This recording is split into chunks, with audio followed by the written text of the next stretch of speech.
Welcome back to another technical deep dive here in the debug zone. Today, we're tackling a big question and breaking it down with insights from other users. Hopefully, this clears up some misconceptions and helps you get the answer you need. So, buckle up, stay a little curious, and let's jump right in.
And that's a wrap.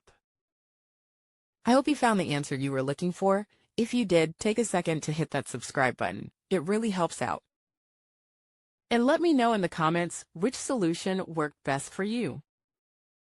See you next time in the debug zone.